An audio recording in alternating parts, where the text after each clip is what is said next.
with Gina. The news with Gina Grad.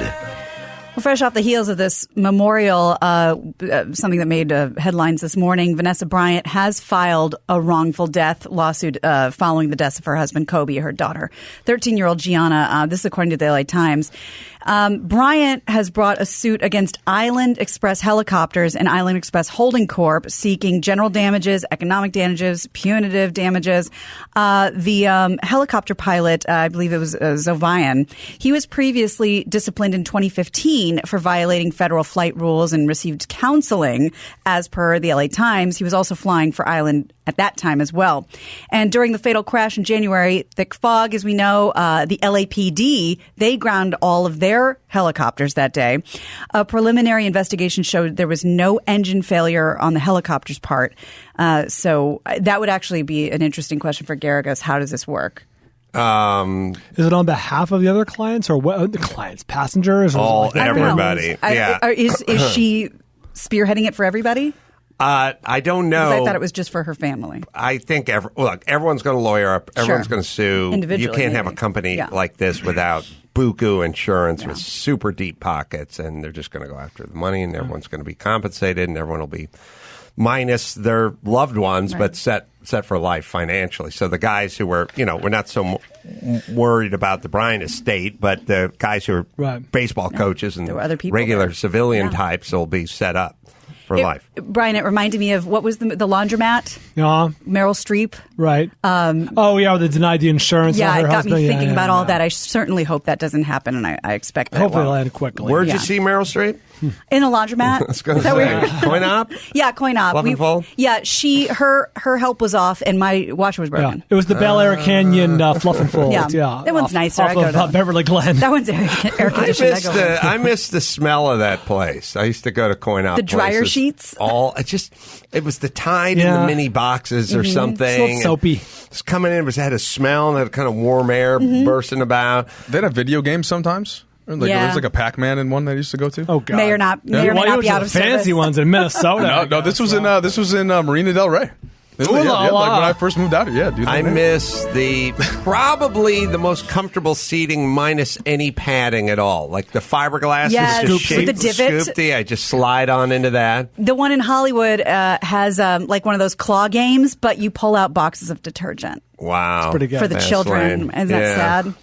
Yeah, it was a simpler time, but I also realized, I used to just bring a stack of papers and some stuff, and I'd, get caught up on writing out checks and bills, and I'd write bits. I'd, write comedy bits and stuff. It's like this self-imposed creative environment that smelled like Tide. I'd have to go down there for 3 hours, and I'd just bring a whole bunch of stuff. The stuff you never want to do as long as SportsCenter was on your TV set at home. Interior, soap factory, nights. The smell of suds wafts through the air. That's right. Mysterious blonde enters.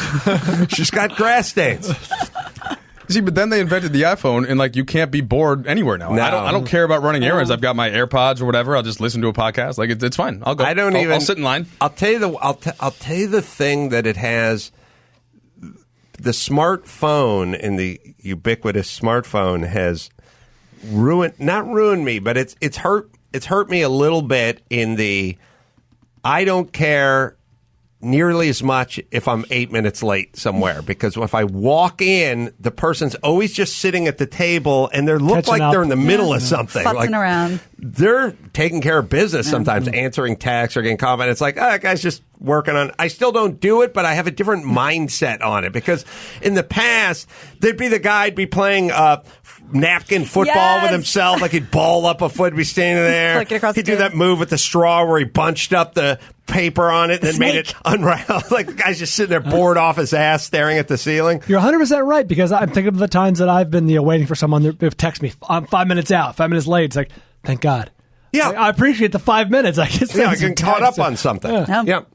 So we talked about this the other day, about how one of Steven Spielberg's daughters is doing porn, and how she says the family's so supportive and that they're fine with it. Jews love it when their daughters do porn. That you're telling me. I know. Yeah. That I know. Well, turns out Steven Spielberg might not be as cool with it as his daughter wanted us to believe. He has a problem with the cinematic aspect of it. When it's only a one-camera shot. When Michaela Spielberg revealed last week that she was embarking on this X-rated film career, she told Britain's Sun magazine that the E.T. director, Mother Kate Capshaw, are not upset. They're even intrigued. And she's 23. She might not have told the whole story. According to a friend of the family. Intrigued. That is not. They said, what the fuck are you thinking? Like, oh, they're intrigued. Yeah, I'm intrigued as to how you don't think you're going to be cut off. They said they've always been supportive of Michaela and try to understand her, but there are limits, and they're embarrassed by her sudden public admission into this world of sex working. The Insider adds, quote, nothing can hurt Steven Spielberg's immaculate reputation, nor Kate's, but they're worried about how Michaela's revelation looks to the other kids who are trying to be supportive, but they're embarrassed too. This is not how they were raised. Nothing can hurt his reputation? It's like talking to Harvey Weinstein and Bill Cosby and say, there's some things that hurt your reputation. Not as it stands now. Right, but let's not pretend that he can't be toppled. That's true. It's her revenue's all based on streaming or clicks or whatever, right? Yeah, they begged her to take her Instagram down. So doesn't this kind of news get her a lot more clicks? Yeah. Hell yeah, she of course. wants that. Yeah, this is great. This is great. I mean, otherwise, minus this, it's just a sort of average-looking gal up there flicking her bick. Is that what it's called? I don't know what they did. She does do solo work, yeah. I file this under snake meat. Like, oh, you ever had rattlesnakes? Like, I'm good. Why, are we out of steak? Like, I just, it's not my thing. I get it. Don't you think this is going to give her another wave of a boost knowing that Daddy hates it? Yeah, I guess there's going to be a lot of curiosity seekers, right? Sure. Had you heard of Michaela Spielberg before this? No. But, yeah. I don't know. Who's in it? Max Patty, you're the right age. You into these girls? The cam girls? The cam girls? No. What is it? Who's into cam girls? And then what's the allure? Let me ask the other guys and see if there's anybody who knows. Okay. It's a great documentary. I'm going to look up the name of it because I saw it and it's fantastic. It's not a documentary, Brian. It's just a cam girl. Pull up your computer. Hot Girls Wanted. I'm going to see if that's on streaming. Oh, yeah. That's on Netflix, I think. Is it? I think it was. Anyway, sorry. Oh, I saw some of that. It became wildly depressing, right? Extremely depressing. Yeah, it is streaming on Netflix. I don't You're 100% right. Yeah. And it should be called Marginally Attractive Girls Wanted. Well, they have like after porn, but all it makes me do is go to my computer and look for during porn. Look for the heyday? No, just during. Oh, okay. Just that's right now. Oh, sure. Guys, watch Hot Girls Wanted. Watch Hot Girls Wanted because the guy there who does like the recruiting and the management and all that shit, he is a fucking great character. He's a horrible person. Putz. He's a horrible person. He's a great character. He's an amazing Better flake. than the Bikram yoga guy? Oh, it's different ends of the spectrum, man. Yeah, this guy's like... one's a multimillionaire. Dopey, yeah. He's a schmuck for sure, but he's great. Yeah, please don't watch it. Or at least go in with your eyes open. So while we wait for Chris to take a poll of the staff here. So another details come out about this Friends reunion special. We talked about that recently. HBO confirmed it on Friday. It is happening. Network's president released a statement saying the original entire cast is going to be involved. Total price tag, according to the Wrap, at least $20 million. Did you say what network? HBO. And here's what we didn't know before. Apparently, because we knew it was going to be unscripted, it's not going to be like a sitcom, but apparently Ellen will be hosting it, like kind of a talk show format. What a lazy payday. Like, this is going to be a panel? This is a goddamn panel? Yeah, remember the episode where Ross got the monkey? Yeah. That is exactly... Funny story. That is exactly what it's supposed to be because they're showing clips. They're talking about clips for $20 million. I don't have a strong take on Friends as I've never seen an episode, but this reminds me of the episode of Inside the Actors Studio when they had the cast of The Simpsons on, and they weren't funny at all because they're not scripted. Like okay, like Hank Azaria was kind of funny, and Harry Shearer had some good ones, but it was painfully unfunny because everyone's there to see The Simpsons. We all know and love is one of the best written shows of all time. Right? No one's writing. They're just asking them questions like, "Can we hear from Homer Simpson?" He's like, "Just does Homer." Yeah, just does Homer. Like, oh, that wasn't funny. Yeah, I'm kind of over it. Friends is a funny show, but I'm over it. We don't need to keep going with this. Kaylin, you're into the webcam girls? From time to time, sure. How does it? All right, so how does it From noon to midnight? How does it work? To be honest, I've never done like the kind of live watching or the paying for it. It's kind of the more pre-recorded Captain and then Kaylin. put up on Pornhub or wherever. And Big Bean. Are you? Are they? Is it that they can interact with them, like give them suggestions, stuff to do, or how's it work? I mean, yes, when you do stream them live, I think you can pay for them to do certain things, Yeah, and I then think they if will you accept. Yeah, but those are the kind that I've watched. Mm-hmm. All right. Here's $10. Can you please show me whatever? They're always alone, right? Yeah. Well, no. Sometimes I think they're with friends. Friends. But are they? Friends. Associates. Co-workers. Yeah, your job's a joke. You're broke. Your schism's DOA. They're good. But never with the fellas, right? No. They have to their friends come in, the girls. Yeah. Right. Okay. All right. It's a world out there sexually. Yeah. It's weird to me. You know, Mike, what do you know? Yeah, well, you've been awful quiet. Well, no, I was just thinking I was trying to think of what else I did before the iPhone. I was thinking of the calculator snake game, like you could play, like Yep. that the was graphing calculator. Yes. yeah, you that can was spell a out big. boobs. That was a big Texas. I don't know why that was what I was thinking of when you guys were talking about the cam stuff. I'm not really familiar with that. Yeah. Okay. Yeah. What goes on in the Yeah. team plane? Any cam stuff? I can't say that I can speak on that, Brian, but I appreciate the question. but you're Done on the and flights, right? Yeah. Yeah. Write it down and I'll read it for you. What is what's the meals on the flights? Oh, they're very good. Oh, Yeah. shocking. Yeah. But how does that work? How does that work? Do people put in before they leave, or they just go, we got steak or chicken tonight? No, so there's there are certain catering services, right, that various teams in the NBA use. They've gone back and forth between just using restaurants and then having a caterer that provides like a larger menu. But usually, it's all catered towards the players, right? Because they need to recover, and then the rest of us in the back just get the benefits of this. Right. So there's usually a steak, a chicken, and a fish, and then there are sides. There's always a vegetable, right? There's always some kind of starch or potato or something like that. Yeah, and then you just can pick whatever you want, basically. What's the booze policy on the flight? There is no booze. There's nothing on the plane. I understand that it's different in certain sports. Like I think that they do have booze in baseball. They have to in hockey. It's not even a question, right? They probably have kegs in the NHL. It's in the IVs. Right. Yeah, right. That's part of the So deal. no booze on the flight. Adam's out. Yeah, I'm out. yeah. And then Lots of kombucha though. what's You that? like kombucha? You don't. No. Oh, okay. What is and then what is? How does the plane configured? It's a chartered plane. There's a first class. The players and the coaches are in the first class. So it's a little different per team also. So some teams have their own plane. Like Mark Cuban has a plane, right, that he flies the Mavs around on. The Lakers charter through Delta.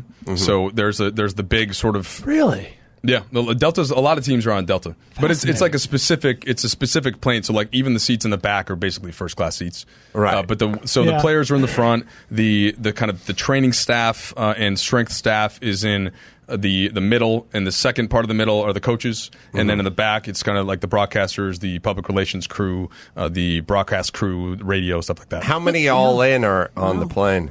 It's probably like 50-ish. About 50 in a 60. plane that would hold 150 or something like that if it was configured like a Southwest? I would think so, yeah. Like if they had the seats really lined up, because some of them they have the tables in between, right? So like the coaches can face each other, and they've got the laptops up, and they're watching game film, and yeah. But unlike overnight, like the flight home from Philly or New York or whatever, at 10 p.m. or whatever it is, these 7-foot dudes are just trying to catch the Z's in like first class seats? It depends. Some guys sleep, some guys play cards, some guys watch movies. Some guys try to sneak on a little booze or reefer or something. Edibles. There's got to be a little of that. Right? So there is a security check. So I don't think drugs are too common. I wouldn't be surprised if there is like the occasional beer here or there, but it's not. It's nothing. I mean, typically like on a typical game, it's 7:30 p.m. right on the East Coast. By the time you're in the air, it's 1 o'clock in the morning. So you're really just. It's not like a party scene necessarily. Usually, guys are either sleeping or watching something or just getting something done. It's not as you might think. All right. Who drinks the most on the roster? You have to answer that. You know what, Brian? I'm going to think about that. and I'll circle get back back to you. after the news. Yeah, it's a fair question, though. The only other rumor, just to wrap up this Friends situation, is David Schwimmer said, we're not rebooting. It's just this thing. The rumor is that the actors are still in negotiation for a 12-part reunion series next year, but only if HBO can afford it. So we'll see. Thank God. You gotta be happy when the Jennifer Anistons of the world love paydays and love working, because our game. Yeah, like if you're in a band and you're Guns N' Roses and Axl's a little nutty and has F me money and wants to just chillax in Malibu for 7 years and you're like the drummer and you want to go out, make some hay while the sun shines. If you get that band member that just is rich from the solo work and doesn't need your money and doesn't like you and Wrote doesn't the whatever. songs, Right, then they're reunion. just done. But Aniston is such a big component of it, who's out there having this fruitful career minus Friends, is always game to go back and jump into that. Yeah. Did you guys watch the 90210 remake thing? Oh, I saw Yeah. every commercial for it and never saw it. I was scared to watch it because I enjoyed 90210 in high school. I did. Yeah, I did too. I loved Melrose all Place that was stuff. on afterwards, so I was in it. So I was like, I didn't want to spoil it, but then at the same time, I'm definitely watching Top Gun Maverick when that comes out. Oh yeah. Sure. So like, what's the difference? I mean, I'm not really worried for my Top Gun nostalgia. Maybe because the trailer looks so awesome. I don't know. Yeah. Well, Ian Ziering didn't turn into quite the star that Tom Cruise did, so maybe that has something to do with it. Give it time. But I used to love watching all the Melrose Places and Yeah, all that awesome. stuff. It was just schlocky nothing, but I enjoyed it as an adult. I'm older than you, man. Nighttime soap opera. Yeah. Uh-huh. They were good. Those were good shows. Heather Locklear A lot of joins the drama. cast. If I had to put money on it, I would say the HBO 12-part reunion series would happen. And the reason I'm thinking about this is because I was talking to Phil Rosenthal, who had a show on Netflix. And he says, "Do you know what the most popular thing on Netflix is?" I'm like, "What is it? Friends reruns And The Office. It's like if HBO wants to take a little bit of business away from Yeah. Netflix, a good way Friends to do reunion, whatever price they pay is going to be worth it." Well, I don't know what HBO's up to exactly these days, but a few years ago, I mean, the only game in town was HBO. If you had a stand-up special or you did whatever. Now it's Netflix and beyond. HBO feels like, I'm assuming they feel like we got to make a move and we got to make a big move now because we're sort of losing market share every day that goes by. I was confused by the HBO Max thing. Like, I already pay to subscribe to HBO, right? So I have all of their shows available. So what is beyond that? What is Max of what seems like the full catalog? I couldn't even tell. You just strap in and wait to find out. I guess Friends Plus. That's right. Yeah. Yeah, Disney Plus. Adam, does the name Mike Hughes, Mad Mike Hughes, sound familiar? Oh, was he a stuntman? Yeah. Yeah. And I'm just going to preface this story by saying there is video of it. I don't know if you want to watch it. But over the weekend, Mad Mike Hughes was killed after the botched launch of his homemade rocket. So video of the crash, and don't put it up, posted on Twitter, shows the homemade rocket as it takes off from the launch pad mounted on this white truck, and it is in the distance. It was a steam rocket, I think. What was Evel Knievel's? Evel's Knievel, I think, was Evil. Evil's was a steam. Was he a stuntman or was he like a homemade scientist? Yeah, like a... Yeah, Like he was a what's the quasi-scientist, right? Yeah, this was for the Science Channel. Yeah. So at the launch, the rocket veered to one side, and a parachute could be seen floating down while the rocket crashed into the desert in Barstow, California. The event on Saturday was supposed to be featured on Homemade Astronauts, which is a new series for the Science Channel. And this was from the New York Post, I believe. It says Hughes believed the Earth was flat. Part of his goal was to fly into space to see for himself, and maybe that was just sort of part of the fun of it. I don't know. There was a steam cycle, the sky cycle, that was, as it was called, that Evil flew, and he thought he was going to get to like 60,000 feet. It seems insane.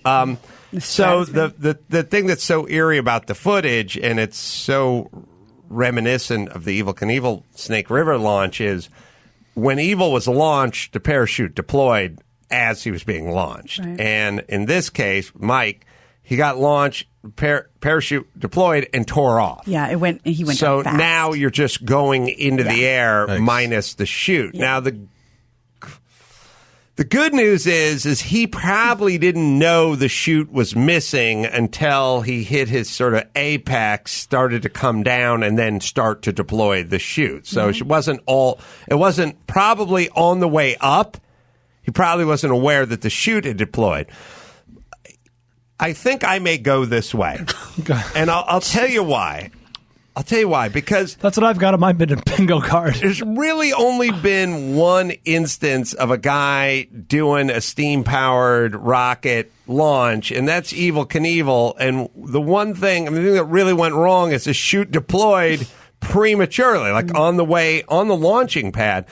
I don't know, Max, you could probably look at both Evel and the chute deployed. Now, I think in the Evel one, there's some controversy because it's like, the G's made Evel go back and like pull the lever. His hand was on the yoke and the chute deploy was above that, and he probably pulled back on it or something. And then, of course, Evel's wasn't pilot error, it was mechanical error, and the guy who built the thing didn't like that part of it. Maybe we'll never know. But if I was embarking on this endeavor, do you have a target date? I'd be like, look, there's one thing that can't happen. There's just one thing that can't happen. I cannot have the parachute deploy on the way up, in which case all the steam, all that's coming out of the back of the rocket just blows up the parachute, and then I'm up 10,000 feet in the air with no parachute. Now, we need a second parachute on the nose, or we need this one,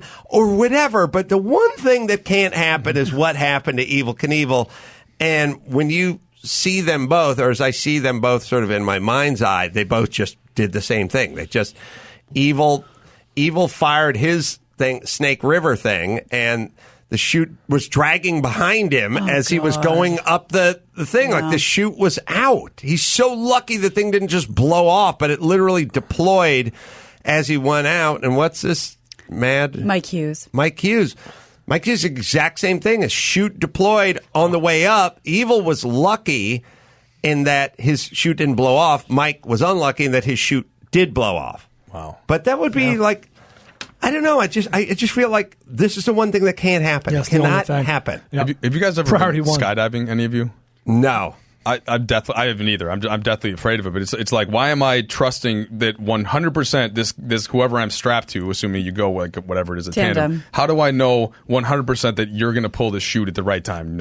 It's not worth it to me. Yeah, I want that. People say it's liberating or it's whatever, and I don't begrudge anybody. On the other hand, it's a very weird, non-human thing to do.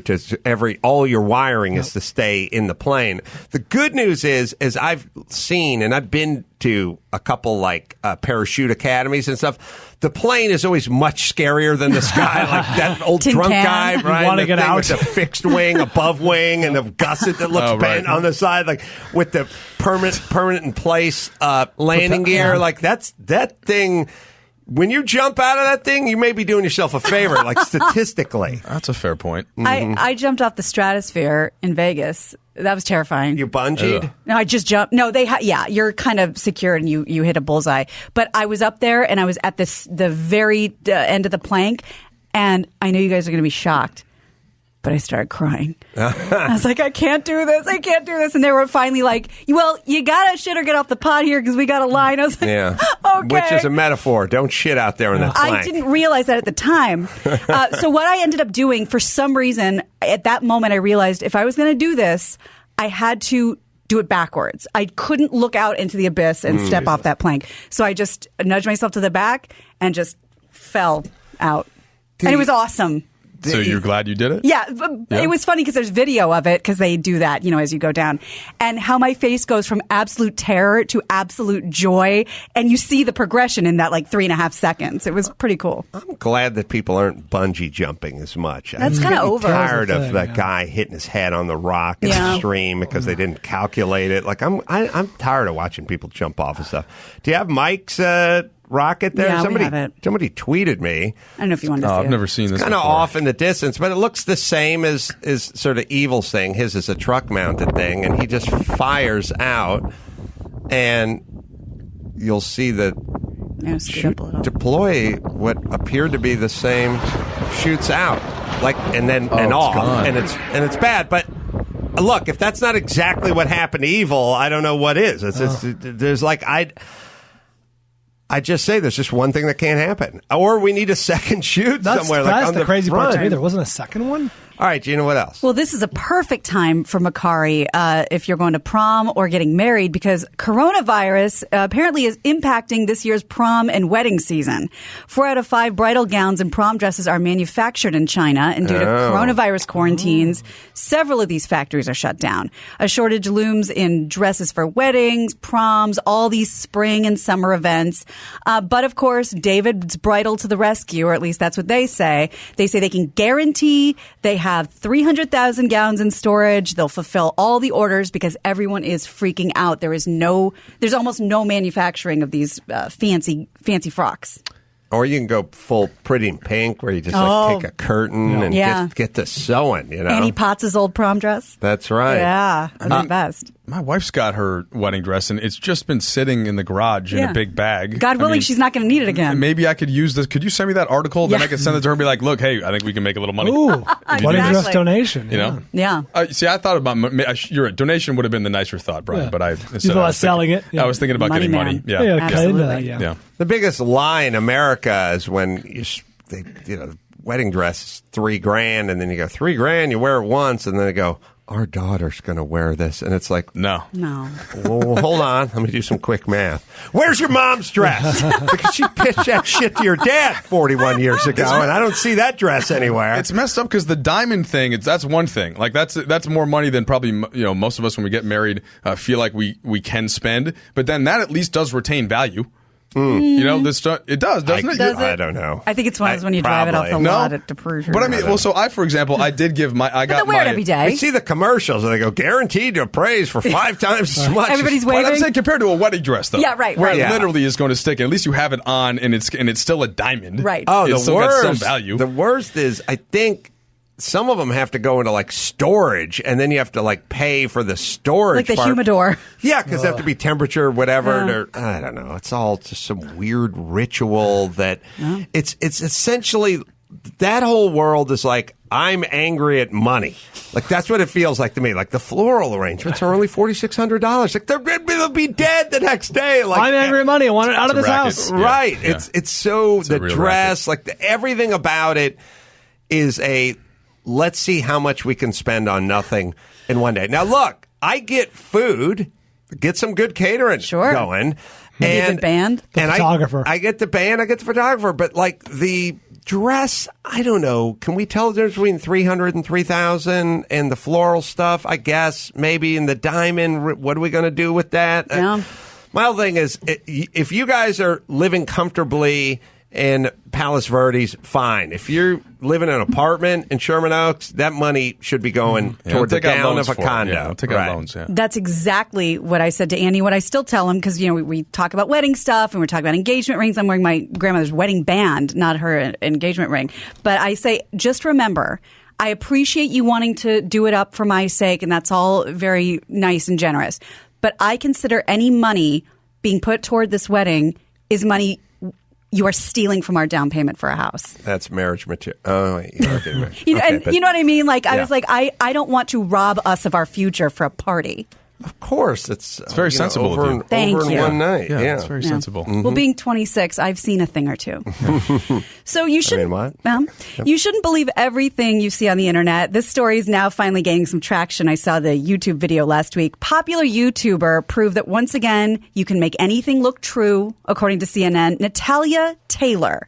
She posted a series of photos on her Instagram. We have some that made it look like she had this far-off travel adventure, exotic in Bali. She's in this tub, full makeup. She has other, scenarios. She's in, this bamboo room. And she told everyone she's on this big, amazing, now leave it on this picture. Thank you. This big, amazing, exotic trip to Bali. Everybody bought it. Everybody thought she looked amazing. Everybody wanted to go to Bali after this. Look in the mirror. Do you see anything, any Easter eggs there that might tip off that she's not really in a hotel? And it will be very hard to see probably if you don't know what you're looking for. I see. Looks like a guy taking a picture. Do you see that white strip. I see the white strip. That's an IKEA receipt. That's a tag hanging off a couch in IKEA. Oh, she's in IKEA. So she wanted to do this to kind of teach everyone a lesson. She hid these little tag Easter eggs and told her photographer, leave them in. She fooled everyone, and the whole point wasn't to make her audience feel dumb or to make any money. She said, I'm trying to prove a point. The perfect place to fake an influencer vacation and to lie to all my followers was not the point. I want people to know we could all use a fun reminder to take social media less seriously and don't believe everything you see.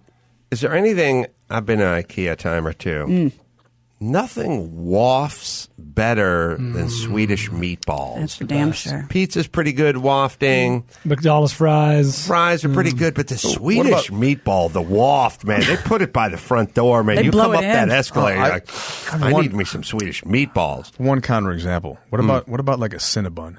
Yeah, that's good waft. That's a strong waft. That's a good waft. That's good waft. Strong That's waft. airport waft. You can be like 200 yards away in a mall to a Cinnabon, and it'll start getting into you. Like Wetzel pretzel a little bit or whatever pretzel. Yeah. The scent makes it Float come, on the- a But come the hither, cinnamon, yeah. Right. That's one, yeah. I agree. Good waft. Thank you. But I would argue that savory waft brings it out in you more, like the rib joint, the meat, barbecue. the savory waft. I The just have a sweet waft, tooth though, so maybe that's me. I prefer dessert to almost anything. I like the sweet waft, but the savory makes me drool, like the barbecue, like the actual beef, drool. the meat. You know, you start to Smoked. salivate. Like I can feel myself salivate. Is that like the inverse of meat sweats? Yeah. That's before the meat sweat. It's before the meat. It's pre-meat sweat. Interesting. It's the salivating, and I do. Like I'll see my dog. I'll see Phil. Like I'll be in the kitchen, like eating a steak or something, and I'll look at Phil, and he's just drooling. I mean, he's drooling. It's wired in us. It's wired in us. Arizona Diamondbacks left-hander Madison Bumgarner is one of the greatest postseason pitchers, according to this article, of all Goddamn time. right he is. But baseball isn't the only thing he's been competing in. Giants Do fan. you know this, Brian? No, he's a bowler. Or he does something else? He's 30. He told The Athletic that he had been using an alias, Mason Saunders, to take part in rodeo events. Explaining to the sports news website he's been competing under the alias to not attract attention. In early December, he won $26,000 in a team roping rodeo competition in Wickenburg, Arizona. He's like a real hick. Yeah. He's like and in an interview with MLB in 2016, Bumgarner, who grew up in rural North Carolina, said he learned roping from his future father-in-law when he was like 15 or 16 years old. He also said at the time that rodeo could become more than just a hobby once he retires from baseball. I hope the roping, they use the young calves, right? Maybe. Typically, yeah. Yeah, they have the young calves. Yeah. That's what they rope. And then they rope them from the horse, and then they jump off the horse, and then they hog time, essentially, and then they do like a time thing when they're done. I think they should only use the calves set aside for veal. Because I feel like that would make them extra miserable. Like you're sitting in this little cage drinking milk the whole time, getting ready for slaughter, and at some point someone goes, "Oh no, go ahead." No, by all means. Yeah, no, you can leave. Explore the space. Yeah, you're like, what's his name from Catch a Predator? You know what I mean? Like, You're free to go. Chris Hansen. You're free to go. All right, well, I made a big mistake, and I'm not going to go on the internet anymore. You're free to leave.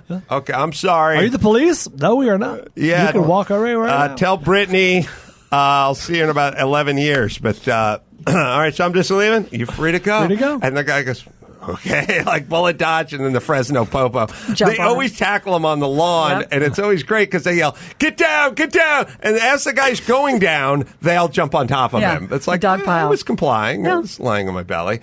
But I feel like they do that. Like Chris Hansen should say to the veal, like, you're free to leave. Right now? I mean, go ahead. The door's never open. And then you just start walking out, and then Bumgarner comes up on a horse. It's like you're running, and next thing you know, he jumps on you and is tagging you. The first thing I ever heard about Bumgarner, aside from baseball, do you remember the Vin Scully thing with the snake? So Vin Scully, who, you know, the famous kid, could read a phone book, and it sounds amazing. He told a story on the air in a Dodgers-Giants game about how Bumgarner saved a rabbit by killing a snake with his bare hands. Like, this is just something that he does. So he's just this kind of dude. Like, that's the kind of stuff that gets him going. Yeah.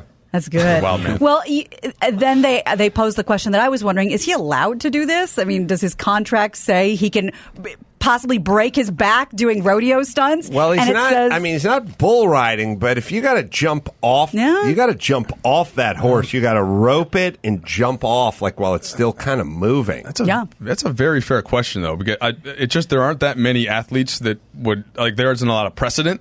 Probably for this specific sport. Mm-hmm. Like, I know basketball guys have gotten in trouble for snowboarding. Riding motorcycles. Or going to Rucker Park. Yeah, Vladimir Radmanovich famously was snowboarding and didn't tell the Lakers about it, and it got hurt, right? And it was an issue. So this would be one of those things that would probably qualify, wouldn't it? The Bumgarner rule.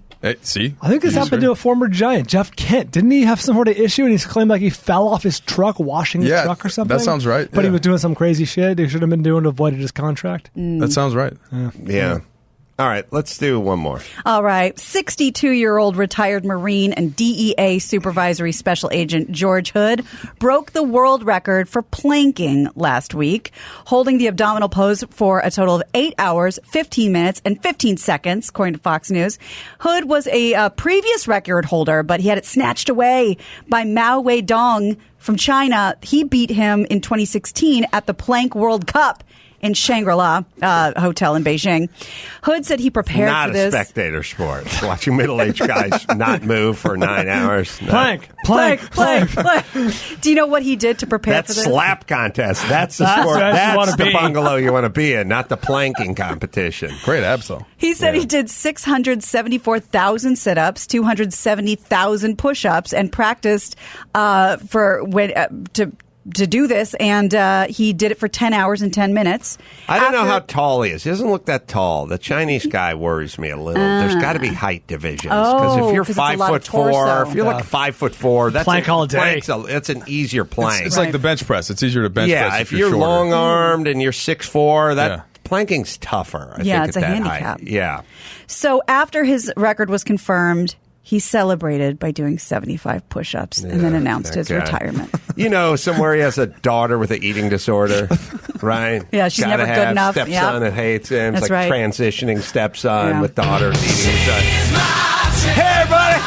Her dad's planking somewhere, but if you want to go to this plank bank, then you see Shelly stage 7, Jade stage 4, stage 4.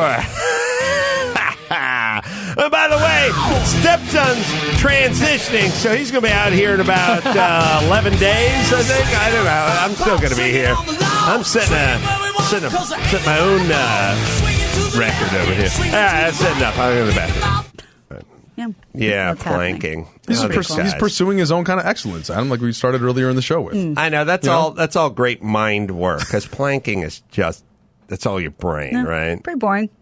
But I still say, if you're under 6 foot, I don't know. There's got to be different divisions. Different divisions. Yeah. Height divisions. I try to find out how tall the Chinese guy took the record. If that guy's 5'5.5", that doesn't count. Mao Weidong says here you're 5'11", sir, and you're in lanky plank. Yeah, lanky plank. That's right. No. The tail of the tape. I have my thumb right here. It's 5'11", just a shade over. Actually, congratulations. I remember when I was young, I'd go to Disneyland, and they had Goofy's arm hanging out. This is a weird version of that. You've obviously grown quite a bit. Thank you. All right, let's bring it home, Gina Grad. You got it. I'm Gina Grad, and that's the news. Let me bust a nut, my lady. Gina Grad. That was the news with Gina Grad.